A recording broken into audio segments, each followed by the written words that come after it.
tarde, y por motivos de una capacitación que estoy recibiendo allá en la misma universidad, se me fue imposible.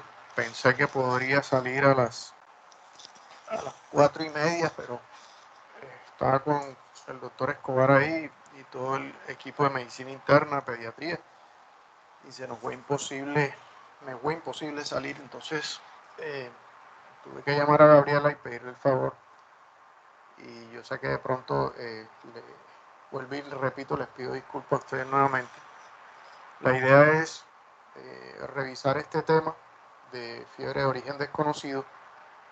Igual no es lo más común que nosotros podemos ver en nuestros servicios de hospitalización, o de pronto, en cuyo caso en una consulta externa no es tan frecuente. Casi siempre los pacientes por los cuales hacen fiebre de origen desconocido son pacientes que consultan cuando ya la fiebre lleva más o menos un pródromo de 12, 14, 15 días. En ese sentido, es bueno que de pronto hagamos un raciocinio y unas definiciones en cuánto varía la temperatura corporal normal. Es cierto que para poder de pronto estadificar y clasificar y tener un término de temperatura en grados centígrados, se tuvo que tomar una variabilidad de temperatura entre 35.3 y 37.7 grados de temperatura, cuando esta se tomaba por vía oral. Y esta variabilidad de estos dos números entre 35.3 y 37.7 fueron hechos a base de estudios para determinar un valor de lo que era la temperatura normal. Entonces la temperatura normal es más o menos entre 36.7 grados centígrados. Además de eso, pues los métodos que ya conocen ustedes, entre qué temperatura podemos tomar o qué vía por la cual nosotros podemos tener un dato preciso de temperatura, es un motivo pues de discusión, pero hay precisiones entre la temperatura rectal y la temperatura oral, en donde la variabilidad son más o menos entre 0,6 grados centígrados, y que es mucho más fidedigna la temperatura de origen rectal, que se puede catalogar como temperatura de origen central. Además de eso, usted puede tomar temperaturas a nivel del conducto auditivo. Sería una de las maneras por las cuales usted puede medir temperatura como tal. De manera que se tiene en cuenta que todo paciente que tenga una temperatura en la mañana mayor a 37.2 grados centígrados o una temperatura por la tarde de mayor a 37.7 podría considerarse como fiebre. ¿De acuerdo? Y el otro término que le quería que de pronto se definiera es el término de la hiperpirexia. La hiperpirexia pues es más que todo aquella fiebre que tiene un valor de más o menos mayor a 41.5 grados centígrados, y que las hiperpirexias se dan en pacientes que tienen infecciones graves. Y un ejemplo de este tipo de infecciones graves son aquellos pacientes con afección del sistema nervioso central.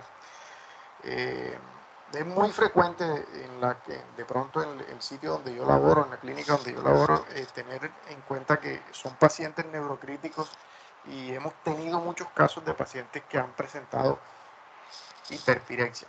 Entonces, ya con estas definiciones y con estos términos como tal, yo me voy a referir a lo que les voy a comentar en términos concisos, precisos, puntuales, de lo que es la fiebre de origen desconocido. Esta primera diapositiva que tengo aquí me habla más de lo que es un reporte histórico, donde se habla de muchos autores.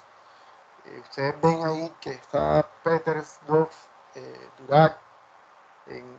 Miren que todas las definiciones que ha venido desde el año 1961, 1991 y 1997 no tuvieron ningún cambio en lo que fue el umbral de temperatura como tal. Siempre se conservó que la fiebre de origen desconocido era una fiebre que cursaba con temperatura de 38.3 grados centígrados, lo que hoy actualmente 38.3 grados centígrados se considera como fiebre en una unidad de cuidados intensivos. Ese concepto ténganlo claro, que 38.3 grados en unidad de cuidados intensivos es fiebre. Entonces, en fiebre de origen desconocido se tenía que tener una duración de la fiebre de más de 3 semanas, y que miren que los autores en los años que fueron ascendiendo como tal hasta 1997 consideraron que la fiebre se catalogaba como más de 3 semanas, y que también evaluaron el entorno en cual se evaluaban los pacientes. En 1961 la catalogaron en el paciente interno, en el 1991 pudo asociarse al paciente que estaba hospitalizado y en el paciente ambulatorio. Además de eso, también en 1997 pues se tomó como referencia, o se siguió la conducta que el señor Durac en sus estudios había catalogado en 1991. En 1961, como apenas se estaba iniciando esta definición como tal, se hablaba de que la duración de la evaluación de los pacientes era a partir de una semana, y después en 1991 la evaluación de los pacientes al examen físico era más o menos de 3 días, y que en los años de 1961 las pruebas obligatorias no eran recomendadas, tampoco en 1991, pero ya a partir del año 1997 se empezaron a tomar conductas de iniciar pruebas de screening o pruebas de laboratorio o pruebas imageneológicas para llegar a un diagnóstico que nos ayudara a llegar a un claro objetivo de cuál era el origen de la fiebre de origen desconocido. Se tenía en cuenta que también que en aquellos pacientes que tenían el virus de inmunodeficiencia humana, el virus de VIH-Sida, se definía como fiebre que duraba más de 4 semanas de duración para pacientes ambulatorios, y que en pacientes hospitalizados eran más de 3 días de duración. Y también el concepto que pues les he venido diciendo de 38.3 grados centígrados, que era lo que se mantenía. Lo otro que dice ahí es que el diagnóstico de fiebre de origen desconocido fue incierto después de 3 días de pruebas de imagen o de laboratorio apropiada, y que se incluían 2 días de incubación con cultivos microbiológicos. O sea que teníamos todo el screening de laboratorio, teníamos todo el screening de cultivos, teníamos todo el screening de estudios imageneológicos, pero que el paciente debía cumplir los requisitos como tal. La siguiente, por favor.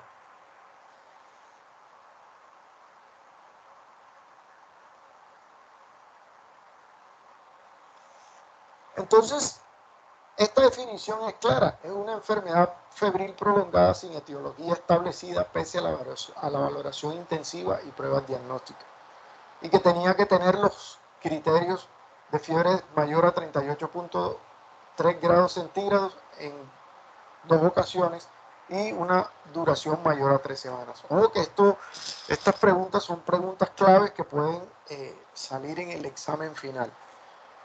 Entonces, para que tengan eso bien claro, y que el diagnóstico que sea dudoso después de realizar la anamnesis y la exploración física minuciosa. O sea, que a partir de que usted haga un buen examen minucioso, una buena exploración física con respecto a la historia clínica, usted no tenga claridad de diagnóstico como tal, se incluía como criterio. La siguiente, por favor.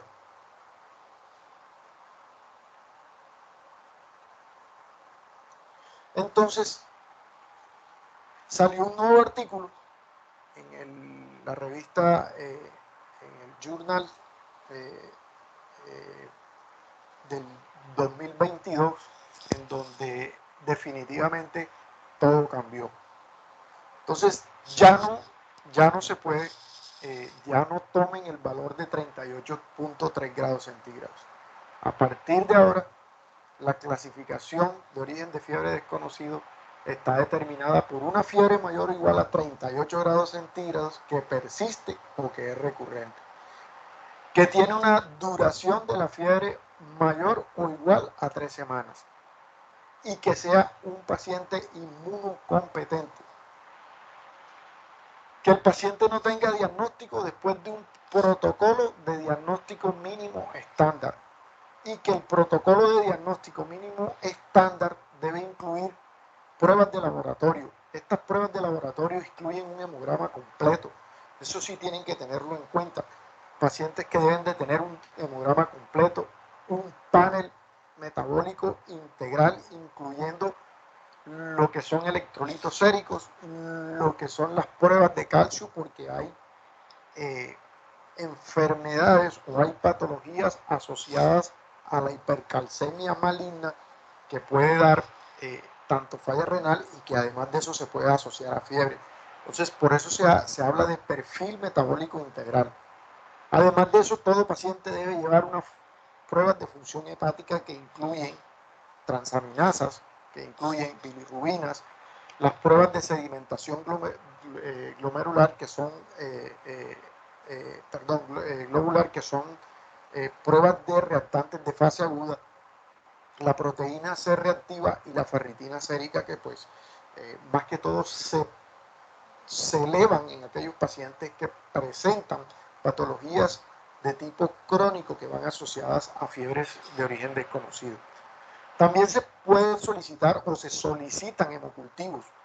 Los hemocultivos se pueden solicitar tanto para aerobios o para anaerobios y que son hemocultivos que se pueden incubar hasta 5 días. Y se tiene que hacer pruebas cutáneas de tuberculina para descartar patologías tipo como la tuberculosis. Acuérdense que las infecciones por Mycobacterium tuberculosis o Mycobacterium tuberculoso no son a veces indicadas solamente a nivel del pulmón. Acuérdense que hay tuberculosis del tracto urinario, hay tuberculosis del tracto gastrointestinal, hay tuberculosis del sistema nervioso central, y a veces nos enredamos tanto en los diagnósticos que por no tener de pronto o no hacer una buena historia clínica y no hacer de pronto mandatorios exámenes dirigidos, a veces se nos hacen difíciles los diagnósticos. La siguiente, por favor.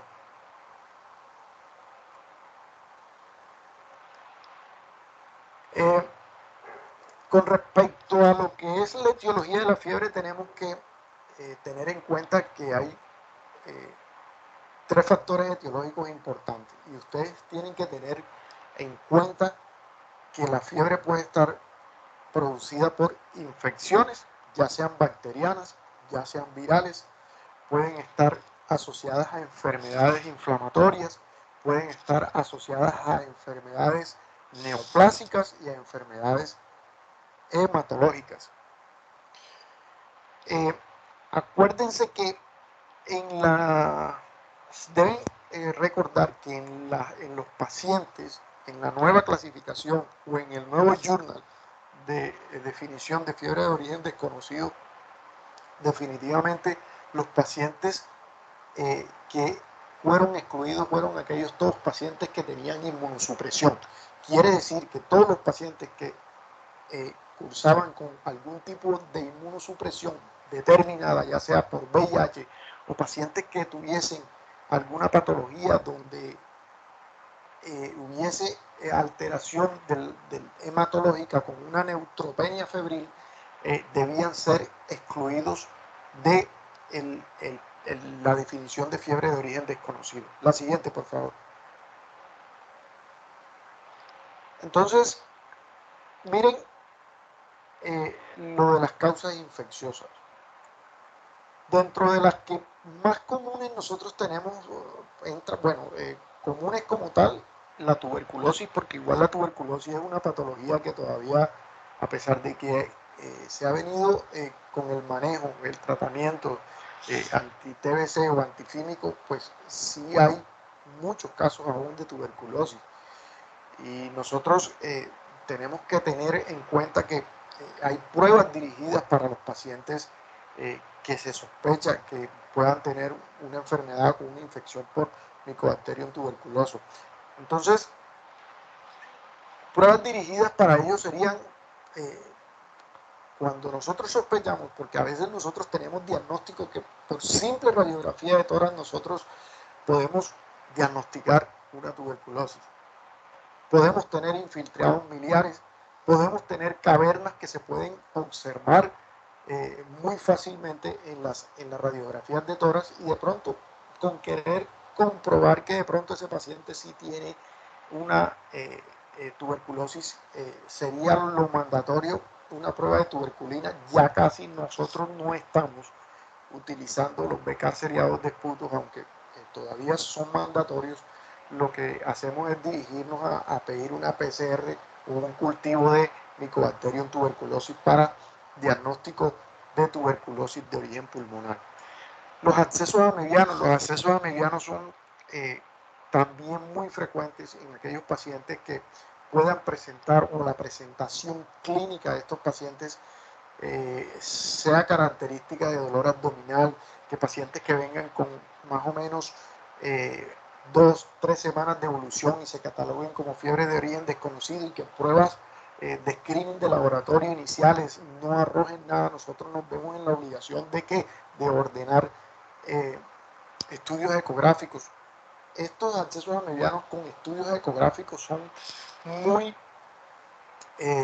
fácilmente, por decirlo así, de diagnosticar, pero nosotros acuérdense que tenemos que acordarnos que hay un examen físico, y que al examen físico nosotros podemos llegar a conclusiones de localizaciones del dolor abdominal.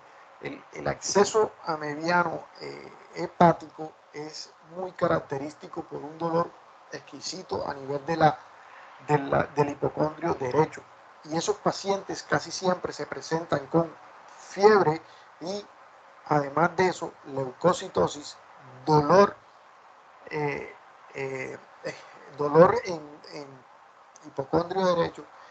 Y estos pacientes uno puede sospechar inicialmente, para ir descartando, que debe descartar que lo primero que pueda tener sea un proceso biliar, porque nosotros siempre cuando un paciente llega con dolor abdominal, dolor referido al hipocondrio derecho, lo primero que se nos va a la mente es pensar en que ese paciente pueda tener una colecistitis o una colelitiasis, y resulta que cuando hacemos estudios imagenológicos tipo ecografía, con una simple ecografía nos damos cuenta que hay un área hipodensa que bordea los lóbulos hepáticos, que son característicos de los accesos amebianos hepáticos.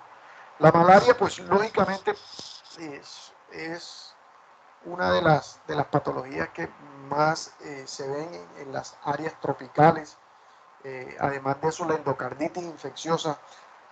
Los casos de endocarditis son casos muy puntuales en pacientes que de pronto llegan con fiebre de origen desconocido, fiebre de 3 semanas de evolución, más de 3 semanas, y además de eso, son pacientes que estos diagnósticos a veces se nos pasan por alto, y nosotros empezamos con la historia clínica detallada a buscar origen de la fiebre, y resulta que nunca, se los digo porque de la parte de semiología a veces nosotros podemos diagnosticar pacientes. Entonces, ¿cómo haría yo para diagnosticar un paciente con una endocarditis infecciosa? Casi siempre los pacientes con endocarditis infecciosa hacen soplos. Entonces, he tenido ejemplos de pacientes que nos han llegado a nuestras hospitalizaciones remitidos porque hablan, no, fiebre de origen desconocido, después de un screening de laboratorios y resulta que se les hace laboratorios, no hay una leucocitosis importante, no hay una PCR, una proteína C reactiva tan elevada, y el paciente resulta que al examen físico nosotros ocultamos soplos y con un simple ecocardiograma se pueden evidenciar vegetaciones a nivel de las válvulas cardíacas o las valvas cardíacas y determinar que ese paciente puede estar cursando con una endocarditis infecciosa. Las infecciones de vías urinarias, pues yo pienso que son de las más fáciles, porque el paciente con sintomatología urinaria es claro. El paciente con sintomatología urinaria puede presentar pujos, tenemos fiebre, escalofrío, dolor en fosas ilíacas bilaterales, dolor en región lumbar.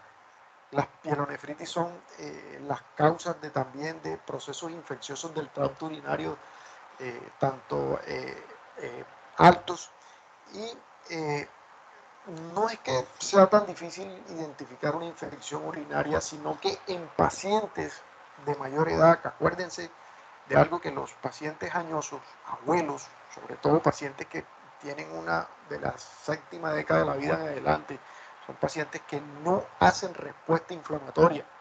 Resulta que son pacientes que tienen alteración del estado de conciencia y no hacen sintomatología urinaria, o aquellos pacientes que tienen de pronto alteraciones neurológicas como las enfermedades degenerativas del sistema nervioso central, como las enfermedades de Alzheimer, y son pacientes que no hacen sintomatología o que no refieren sintomatología, y que los pacientes hacen fiebre y no hacen leucocitosis. Acuérdense que cuando los abuelos pasan una cierta edad, siempre hay un freno de la médula espinal, de la médula de las células madres, y no producen cierta cantidad, o no hay producción de cantidad de células madres como los leucocitos, como las plaquetas y la hemoglobina. Entonces, son pacientes que a veces llegan con un cuadro de deterioro del estado de conciencia, y resulta que ahí de pronto por una infección urinaria, más de pronto enfocado en que pueda ser una urosepsis o una sepsis urinaria, se diagnostica simple y llanamente por hemocultivos o urocultivos. Y hay otras que son las menos comunes, que son la leptospirosis, aunque la leptospirosis en nuestro medio, y esto sí es claro y se los voy a decir, es una patología muy frecuente en nuestra área, en nuestro municipio, casos de leptospirosis reportada. La leptospirosis es una patología que se manifiesta con fiebre, viene con alteración de las transaminasas, produce hiperbilirrubinemia y además de eso produce falla renal.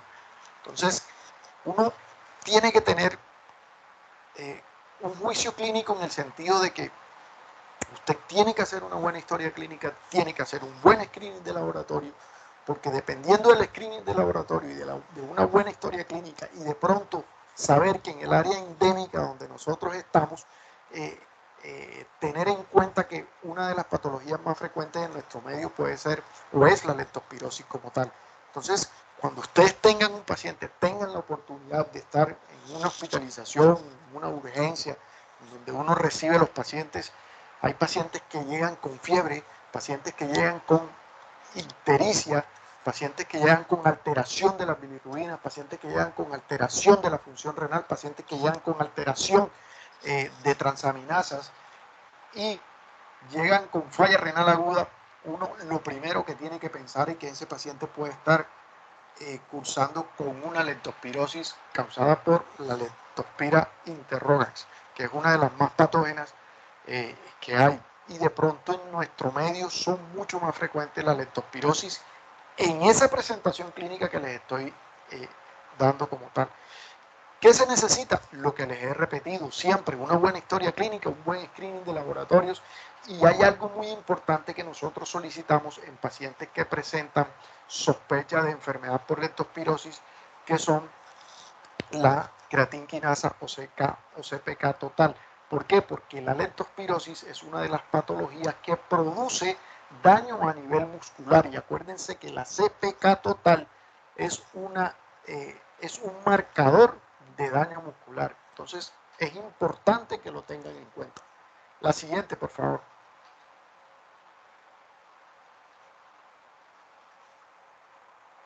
Siguiente, eso, ahí. Bueno, nunca, hay otro tipo de presentación de pacientes que hacen fiebre de origen desconocido, y son las enfermedades inflamatorias. Inflamatorias autoinmunes. Acuérdense que en la nueva clasificación de fiebre de origen desconocido descartan las patologías, pero en pacientes inmunosuprimidos por VIH, más no las causas inflamatorias de enfermedades autoinmunes como la artritis reumatoide, como la enfermedad por el lupus eritematoso sistémico, dentro de las más frecuentes que están en la diapo, que son las que más frecuentes tenemos en nuestro medio, porque las otras, la polimialgia reumática es más asociada a la artritis reumatoide que otra cosa. Entonces, hay una enfermedad que es la enfermedad de Still, pero la enfermedad de Still es una patología más, bueno, de pacientes jóvenes, y es una enfermedad rara, o una patología rara que de pronto en nuestro medio no la hay, y que una de las claves para nosotros diagnosticar enfermedad de Still, que es un dolor articular, inyección conjuntival, es solicitar niveles de ferritina, y además de eso, pues niveles de láctico de deshidrogenasa. Pero me voy a quedar con las dos más grandes, que son la artritis reumatoide y el lupus eritematoso sistémico. Entonces, a veces, dentro de las fiebres de origen desconocido, de pronto las patologías que más generan fiebre de origen desconocido, y que de pronto el diagnóstico es un poco más dispendioso y no se llega tan a tiempo al diagnóstico, son las enfermedades de origen autoinmune. Las maneras de presentaciones de las artritis reumatoides son claras. Los pacientes que hacen artritis reumatoidea son pacientes que tienen dolores característicos articulares, y que los dolores característicos articulares son dolores que se presentan en las horas matutinas, cuando el paciente se levanta en la mañana. Eso se llama rigidez articular. Eso es claro del paciente con artritis reumatoide. Entonces, son pacientes que llegan a la consulta, manifiestan sensación de fiebre. Pacientes con dolor o rigidez matutina es cuando más les duelen las articulaciones en las horas de la mañana, y los pacientes manifiestan a veces deformidad de las falanges a nivel de las manos. Esta diapositiva tiene una clara forma de la artritis reumatoide degenerativa, que es la del cuello, la del cuello de ganso. Entonces, ese signo es característico de los pacientes con artritis reumatoide degenerativa. Entonces, ¿qué tienes tú que hacer para confirmar un diagnóstico? Entonces, lo primero que hay que hacer es que con estos pacientes es realmente solicitar unas pruebas de screening de laboratorio que incluyen hemograma, que incluyen proteína C reactiva. Acuérdense que la proteína C reactiva es un reactante de fase aguda inflamatorio, que puede ser infeccioso o que puede ser autoinmune. Además de eso, también usted puede pedir una velocidad de sedimentación globular, que también es un factor de reactante agudo inflamatorio. Pero como no podemos quedarnos en que estos dos factores de reactante aguda pueden generar procesos infecciosos, pueden generar procesos autoinmunes. Entonces, si pensamos y tenemos un abanico de diagnóstico que nos lleve a considerar que el paciente, o que nosotros tenemos que comprobar que ese paciente que tiene una fiebre de origen desconocido, y que además ese paciente viene con dolor articular, nosotros tenemos que pedir pruebas específicas para artritis reumatoide. Y una de las pruebas específicas para artritis reumatoide es el factor reumatoideo. El factor reumatoideo es un marcador claro de artritis reumatoidea. Y además de eso, hay unos anticuerpos que son los anticuerpos citrulinados que también nos confirman la enfermedad como tal. Pero nosotros tenemos que tener juicio clínico. Además de eso, ya vienen, lo demás son las radiografías de manos, en donde por radiografías de manos nosotros vamos a encontrar irregularidades en las articulaciones y la presencia de panos. El panos son lesiones que se presentan a nivel de las interfalanges como tal. Y la otra patología que es muy frecuente también, no solo en nuestro medio, a nivel mundial, es el lupus eritematoso sistémico. El lupus eritematoso sistémico es una enfermedad autoinmunitaria que tiene muchos indicios de cómo diagnosticar un lupus eritematoso sistémico. Acuérdense que el lupus eritematoso sistémico tiene manifestaciones neurológicas, tiene manifestaciones hematológicas, tiene manifestaciones reumatológicas o articulares como la artritis. Y además de eso, también tiene manifestaciones renales y tiene manifestaciones hematológicas.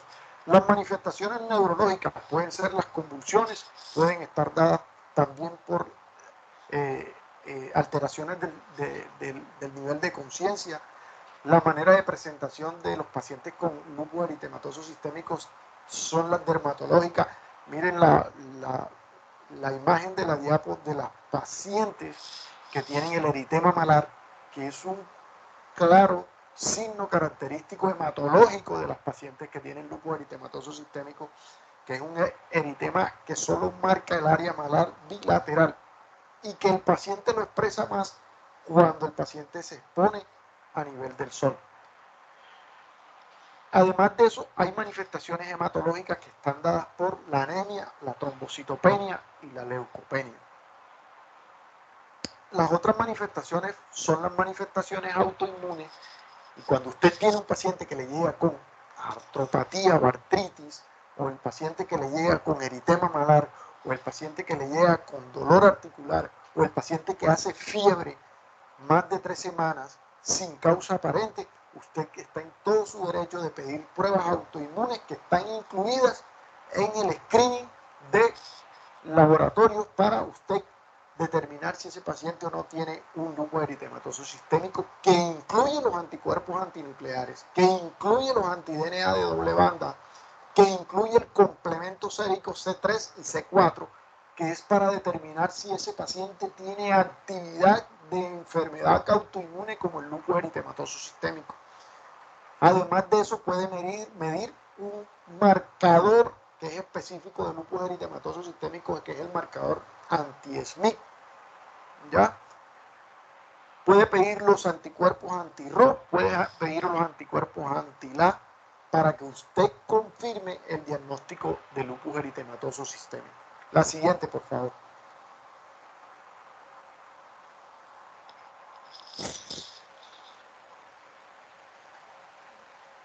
Pasa, Gabriela. Muy bien. Las otras son las neoplasias. Y dentro de las neoplasias, pues, tenemos los linfomas. Los linfomas, dentro de los linfomas está el linfoma de Hodgkin, el no Hodgkin. Tenemos los tumores hematológicos, pues más bien son las enfermedades hematológicas. Dentro de las enfermedades hematológicas están todas las leucemias habidas y por haber, desde la mieloide aguda hasta la linfoide y a la promielocítica. A ver, esto, ¿cómo se llegaría o cómo nosotros diagnosticaríamos un paciente con una enfermedad hematológica? ¿Y cómo abriría yo un diagnóstico, un abanico de diagnóstico para pensar en que de pronto un paciente tiene una enfermedad hematológica tipo leucemia? Son pacientes que nos llegan a las urgencias o pacientes que nos llegan de pronto a consulta o pacientes que llegan a una hospitalización con una fiebre de origen desconocido mayor a 3 semanas. No voy a volver a repetir. Que llegan con lesiones a nivel de piel, que llegan con gingivorragia, hematomas en piel, gingivorragia, y usted tiene que hacer un examen físico detallado hasta de palpar el paciente en busca de ganglios, busque ganglios periféricos que nos indiquen que ese paciente pueda estar cursando con una enfermedad de tipo hematológico. Entonces, usted inmediatamente se va a un screening de laboratorio detallado como un simple hemograma y un simple extendido de sangre periférica. Si usted en ese paciente encuentra anemia, encuentra leucopenia o encuentra leucocitosis mayor a 50.000 o encuentra trombocitopenia y en el extendido de sangre periférica encuentra producción de células inmaduras o blastos mayor al 10%, usted inmediatamente debe encaminarse a pensar de que ese paciente pueda estar cursando con una enfermedad, con un trastorno hematológico tipo enfermedad linfomielogrolifertiva o tipo leucemia. Las enfermedades linfomielogrolifertivas tipo leucemia también se asocian con un marcador, la láctico deshidrogenasa o LDH supremamente elevada, casi valores mayores a 2000. ¿Ya? Los carcinomas intestinales o gastrointestinales. ¿Cómo detallamos nosotros o cómo enfrentamos nosotros a un paciente que pueda estar cursando con una patología o una neoplasia del tracto gastrointestinal? A ver, estos pacientes pueden cursar con, inicialmente, los pacientes que hacen trastornos de neoplasias a nivel gástrica son pacientes que hacen emesis, pacientes que tienen hemorragia de vías digestivas altas, ¿ya? Pacientes que hacen obstrucción a nivel esofágica, y es simple y llanamente mandatorio que usted lo primero que haga es ordenar una endoscopia. Y esas endoscopias pues pueden ser diagnósticas. Y si el paciente está presentando rectorragia, si el paciente está presentando cambios en la consistencia de la materia fecal, usted también puede presentar en que hay una obstrucción o hay una estenosis del tracto gastrointestinal que pueda estar generando una simple patología tipo carcinoma de colon, y usted tiene toda la potestad en ordenar estudios de colonoscopia total para poder llegar a un diagnóstico, toma de muestra para determinar si ese paciente está frente a un carcinoma de tracto gastrointestinal, en este caso colon. Hay marcadores tumorales que también se utilizan y que son válidos ordenarlos. Está el CA125, que es claro para cuello uterino, para útero y ovario, el CA199, que es para cáncer de páncreas, el antígeno carcinoembrionario, que es de colon, el CA199 también es marcador de tumor gástrico, y el alfa-fetoproteína, que es también marcador de cáncer o hepatocarcinoma. Las neoplasias del sistema nervioso central. Acuérdense que las neoplasias del sistema nervioso central pueden presentar fiebre. Entonces, fiebre de origen desconocido, los pacientes llegan a un momento en que puedan presentar una convulsión, y a la voz de convulsión nosotros podemos realizar estudios tomográficos y, oh sorpresa, nos llevamos lesiones ocupantes de espacios cerebrales que puedan estar generando este tipo de fiebre de origen desconocido que no se había detallado previamente. Los medicamentos también producen fiebre. Dentro de los antimicrobianos que producen fiebre les puedo señalar uno que es un glucopéptido, que son la vancomicina, que de pronto cuando utilizamos vancomicina a largo plazo puede generar fiebre en el mismo paciente. Entonces, eso lo pueden tener ahí muy en cuenta. La siguiente, por favor.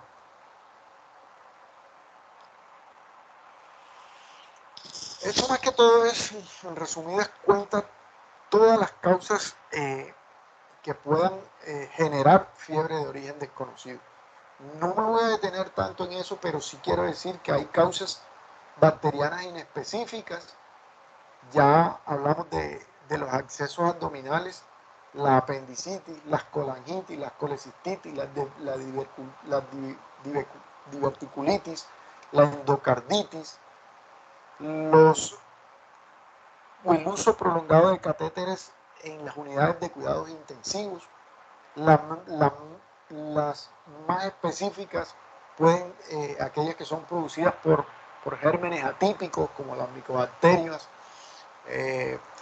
la tuberculosis, la fiebre tifoidea, la salmonenosis, las micóticas, ya saben, producidas por hongos, que pueden, hay muchas como la aspergilosis, la criptococosis, las neumonías. Bueno, aquí cuando hablo de neumonías, pues a veces hay neumonías atípicas en donde usted que encuentra que hay placas de tórax que son normales, resulta que el origen de la fiebre es causado por una neumonía atípica que de pronto no te evidencia infiltrados o no te evidencia consolidaciones a nivel pulmonar.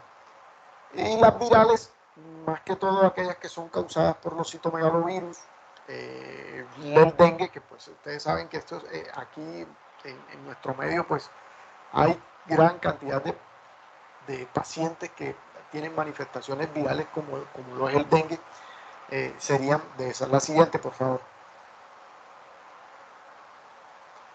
Las enfermedades autoinmunes, ya se las nombré, ahí está el síndrome anticuerpo antifosfolípido, que es una enfermedad protrombótica que necesita anticoagulación y que de pronto sería bueno que de pronto cuando ustedes vean este tipo de patologías ya detallarlas con mucha más profundidad para tenerlas, pero si quiero que las tengan como causa de fiebre de origen desconocido. Las vasculitis que pueden estar asociadas a vasculitis de células, de arterias como tal, eh, la enfermedad granulomatosa, como la sarcoidosis, que es rara,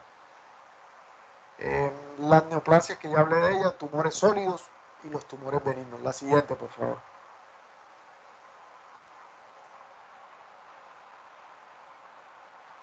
Entonces, las manifestaciones clínicas de los pacientes pueden ser fiebre mayor a 38 grados, pacientes que hacen sudoración, pacientes, el cuadro típico del paciente que presenta fiebre, cefalea intensa, escalofrío, dolor articular, erupciones en la piel y pueden presentar síntomas respiratorios. La siguiente, por favor. Entonces, en los artículos siempre se describen 5 fases. Y esas fases lo que nos dan a nosotros son la posibilidad diagnóstica. ¿Para qué? Para que nosotros determinemos si en la primera fase no encontramos una causa, llegar a una segunda fase, y si en la segunda fase reunir más criterios para llegar a una tercera fase, para posteriormente, si no hay criterios en la tercera fase, llegar a una cuarta fase y definitivamente llegar a una quinta fase. La siguiente, por favor. Entonces, ¿qué incluye la primera fase de la evolución o de la evaluación, clínica de los pacientes? Es simple y llanamente estudios de laboratorio. Lo primero que hay que tener en cuenta es una buena historia clínica que incluya todos los ítems que están donde dice anamnesis. Además de eso, usted debe hacer una buena exploración física del paciente desde la piel, cabeza, hasta como digo yo, a veces hasta la punta de los dedos, porque usted tiene que hacer un examen físico bien detallado de esos pacientes. Y los estudios o los laboratorios iniciales de screening de laboratorios en este tipo de pacientes serían los que he nombrado al principio, como el cuadro hemático, la velocidad de sedimentación globular, parcial de orina, proteína C reactiva, los hemocultivos. Se pueden pedir también serologías, también pedir marcadores para citomegalovirus, para perfil de marcador de virus, pedir sangre oculta en S, que de pronto ustedes que saben que la sangre oculta en S es positiva, nos lleva a que puede estar sangrando el tracto gastrointestinal, y eso pues nos esté generando que de pronto haya una patología tipo neoplásica a nivel del tracto gastrointestinal que esté generando una fiebre de origen desconocido. Entonces, acá uno siempre saca aparte pues cosas para resaltar, como la radiografía de tórax, una placa simple de abdomen, un electrocardiograma y los estudios de laboratorio que acabo de mencionar. Si usted en esta primera fase no encuentra la causa de la fiebre, usted pasa a la siguiente fase. La siguiente, por favor. Entonces, acá usted, lógico que tiene que seguir haciendo su valoración al examen físico de estos pacientes, pero además de eso, usted puede repetir placa de tórax, puede repetir laboratorios. Eso se hace rutinariamente en un servicio de hospitalización.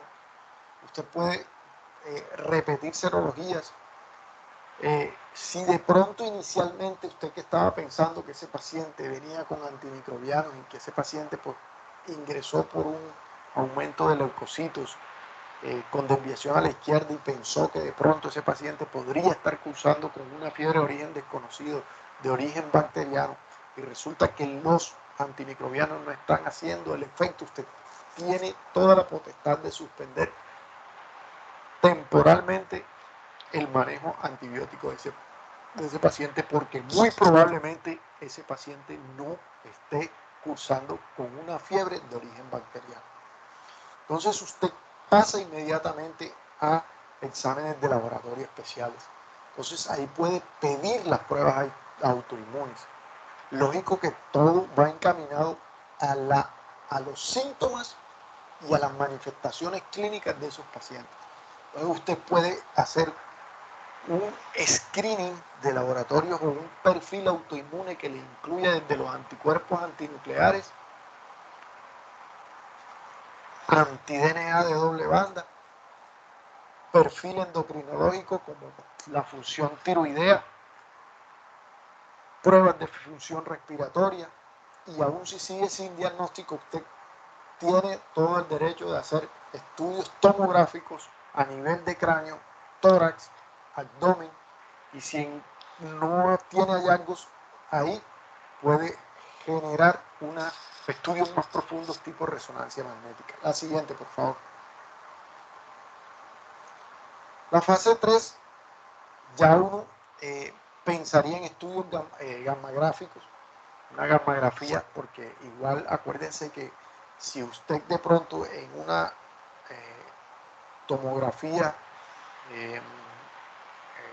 observa que hay lesiones líticas a nivel de los huesos, usted tiene todo el criterio mandatorio de ordenar una gammagrafía para determinar si ese tipo de lesión que ese paciente tiene a nivel óseo es una lesión metastásica que esté generando una neoplasia primaria que no se ha descubierto. Quiere decir que nosotros, cuando tengamos lesiones de tipo líticas o lisis de huesos, nosotros tenemos que pensar seriamente en determinar que esa lesión lítica puede ser causada por un tumor primario que no tiene un origen, o que tiene un origen incierto, y que pueda estar causando una fiebre de origen desconocido. Y ahí pues puede generar también toma de biopsias y toma de muestras de la médula ósea, como son los aspirados de médula ósea, puede tomar biopsias a nivel hepática y ya usted puede avanzar en si tiene datos de que ese paciente pueda estar comprometiendo el tracto gastrointestinal, es realizar estudios endoscópicos. La siguiente, por favor.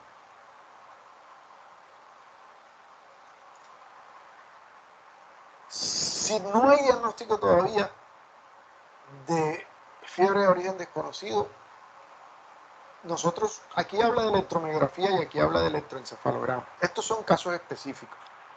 Si yo ordeno un electroencefalograma, tengo que tener claro que ese paciente, como mínimo, ha podido tener una convulsión. Si yo ordeno una electromiografía en un paciente, es porque estoy pensando que si hay lesiones a nivel de la musculatura que tengan que ver con inervación, puede que uno con una electromiografía determine si ese paciente está muy, el diagnóstico pueda estar aproximado a que ese paciente pueda tener una miopatía o una miopatía que pueda estar afectando los músculos como tal. Si además de eso usted todavía, ese paciente, no ha dado con diagnósticos como tal, usted puede utilizar la punción lumbar si el paciente pues tiene alteraciones del sistema nervioso central y usted está encaminado en que la fiebre de origen desconocido es de origen del sistema nervioso central. Usted puede ordenar una punción lumbar para tomar muestras de cultivo, para tomar muestras de citoquímicos de una punción lumbar. Y las laparoscopias son más que todo ya más invasivas en aquellos pacientes que de pronto usted está pensando en que hay una causa abdominal que no se haya podido determinar por estudios endoscópicos como tal. Entonces se recurre a videolaparoscopia para buscar lesiones ocultas a nivel del retroperitoneo. La siguiente, por favor. Y en la fase final ya podemos buscar,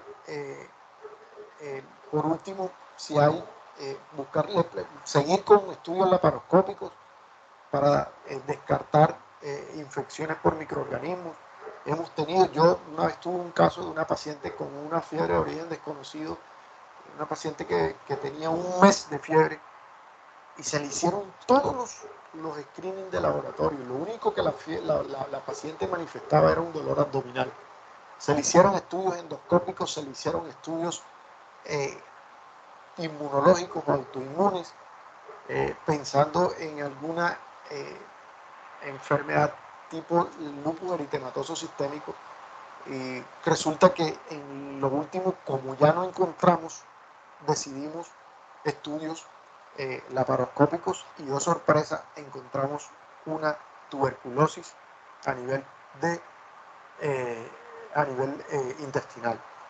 Esa paciente es una paciente de hace 4 años más o menos que tuvimos en hospitalización en Clínica La Merced y la presentamos en un caso clínico porque fue el propio caso de una paciente con fiebre de origen desconocido y era una tuberculosis de origen intestinal. Y se tomaron muestras y estudios, o sea, a la macroscopía se evidenciaron las lesiones granulomatosas a nivel de todo el recorrido del intestino. Entonces, ahí se dio con el diagnóstico de ese paciente. La siguiente, por favor. Esto es muy importante que se tenga en cuenta.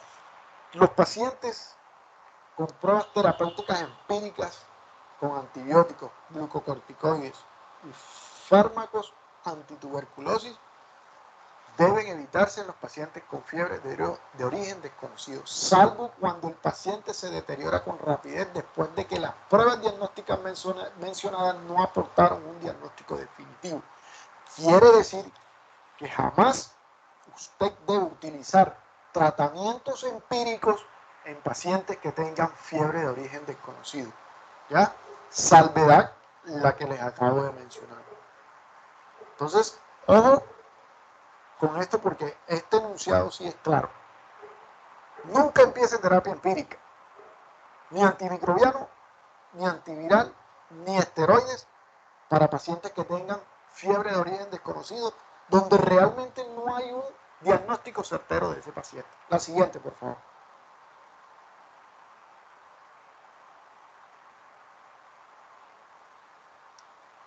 Entonces, estas son unas recomendaciones. La fiebre de origen desconocido se define como la fiebre superior a 38 grados. Aquí faltó corregir esta diapositiva, pero es 38 grados en varias ocasiones que dura al menos 3 semanas. No hay etiología establecida a pesar de una evaluación y pruebas diagnósticas intensivas. Que hay 3 categorías generales de enfermedades que representan la mayoría de los casos de fiebre de origen desconocido y han sido constantes a lo largo de las décadas. Estas categorías son las que ya les mencioné, las que les puse ejemplo, las infecciones, las neoplasias y las enfermedades reumáticas.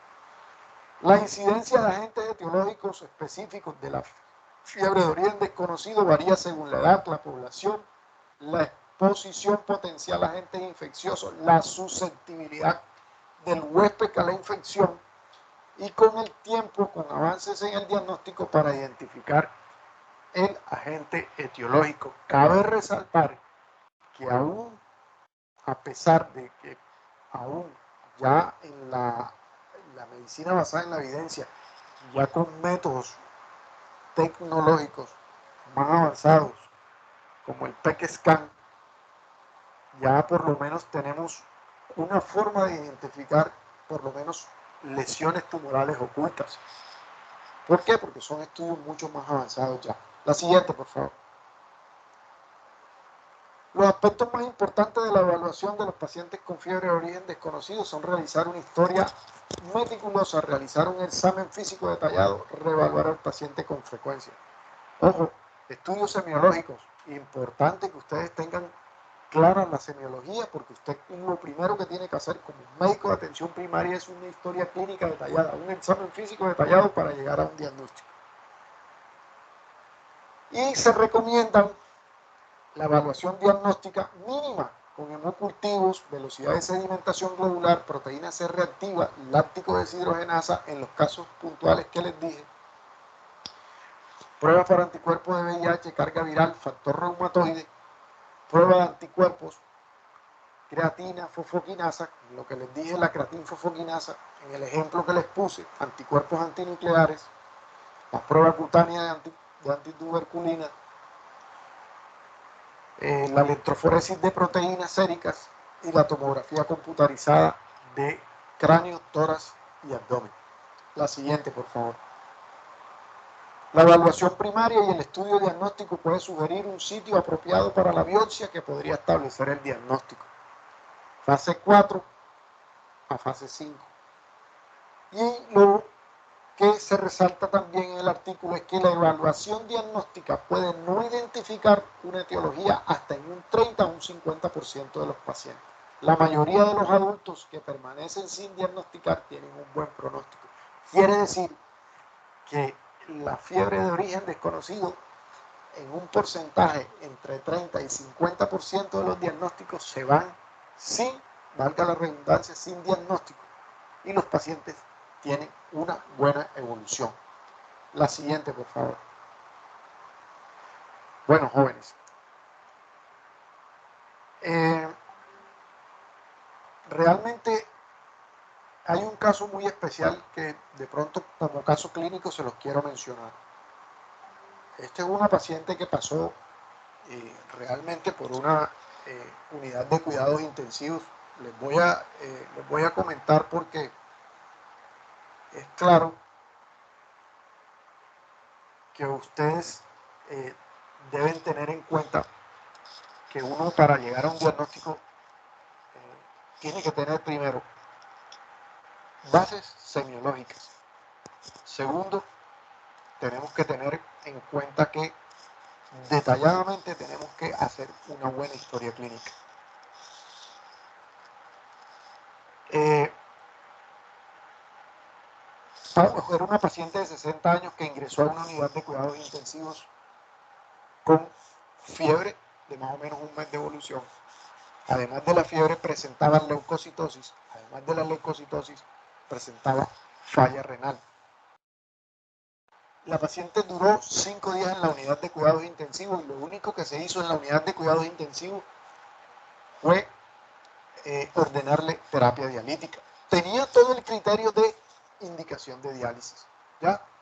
Inmediatamente cuando la paciente le empiezan diálisis, la paciente, al ver que la creatinina bajó, y como la vieron con un buen estado, la paciente pasa a piso. Cuando pasa a piso de medicina interna, la recibimos en piso. Muy detalladamente hice una historia clínica, como se debe hacer. Muy detalladamente se hizo un examen clínico y encontramos cosas. Cuando yo le estoy examinando el brazo, cuando le voy a levantar el brazo del lado derecho, en la región acromioclavicular, la paciente tuvo un dolor intenso. Y yo busqué la historia clínica, revisé los laboratorios y encontré anemia, trombocitopenia, leucopenia. Y además de eso, revisando, encontré electrolitos séricos. Y acuérdense que les hablé del calcio. Y encontré calcio elevado. Entonces, si nosotros estudiamos y leemos bien, yo empecé a cuadrar el ajedrez en pensar que podía mover. Yo dije, tiene anemia, tiene trombocitopenia, tiene leucopenia, tiene falla renal y además de la falla renal tiene hipercalcemia. Y le hice una radiografía de huesos largos y en la radiografía de huesos largos había unas lesiones que son características de los pacientes que tienen este diagnóstico que se llaman lesiones en sacabocado. Y esas lesiones en sacabocado me llamaron mucho la atención. Se llaman lesiones líticas. Entonces cuadré mi ajedrez y dije, esto es una enfermedad que se llama mieloma múltiple.